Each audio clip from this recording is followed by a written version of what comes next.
दिवंगत उपमुख्यमंत्री अजित पवार यांच्या स्मारकासाठी कोल्हापूरमध्ये एक जागा निश्चित झाली आहे।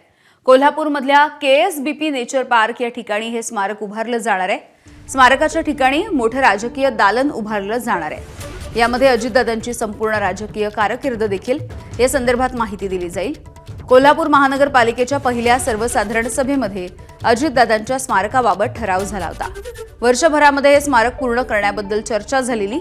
आता याबद्दल जागेची निश्चिती झाल्यामुळे लवकरच कोल्हापूरकरांना अजितदादांचं स्मारक बघायला मिळेल।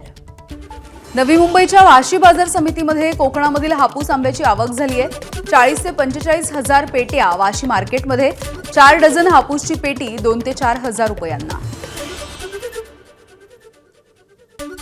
आखाती देशामधल्या युद्धाचा कांदा उत्पादक शेतकऱ्यांना मात्र फटका।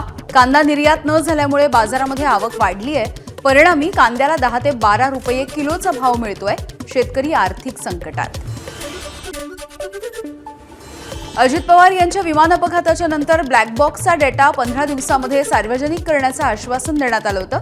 मात्र 2.5 महिने झाले पण अजूनही साधा सीसीटीव्ही फुटेजही समोर आलेलं नाही। राष्ट्रवादीचे नेते अमोल मिटकरी यांचा आरोप।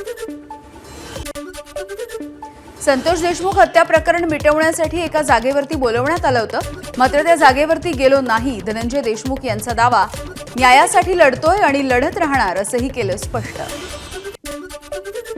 जळगावमध्ये जनक्रांती मोर्चाचे प्रदेशाध्यक्ष मुकुंद सपकाळे यांच्यावरती जीवघेणा हल्ला करण्यात आला। भर दिवसा बाईकवरून आलेल्यांनी कार अडवून जोरदार दगडफेक केली। बॅनर छपाईच्या वादामधून हल्ला झाल्याची माहिती आहे। हल्ला करणाऱ्यांचा शोध सुरू आहे। बीडच्या अंबाजोगाईमधल्या योगेश्वरी शिक्षण संस्थेच्या शाळेमधून ख्रिश्चन धर्माचा प्रसार होत असल्याचा हिंदू संघटनांचा आरोप। शाळेमधल्या कपाटामध्ये पुस्तकं सापडली आहेत। चौकशी करून कारवाई करण्याची शिक्षण संस्थेची मागणी।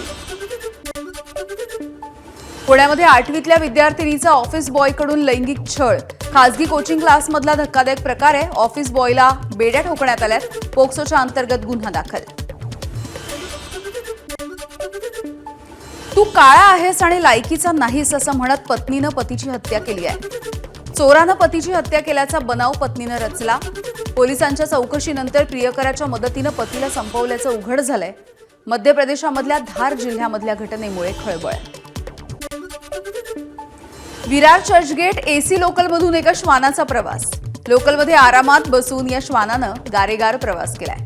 प्रवाशांनी त्याचा व्हिडिओ हा कॅमेरामध्ये कैद केलाय। रेल्वे प्रशासनाच्या सुरक्षेमधली त्रुटी या निमित्तानं समोर आली आहे।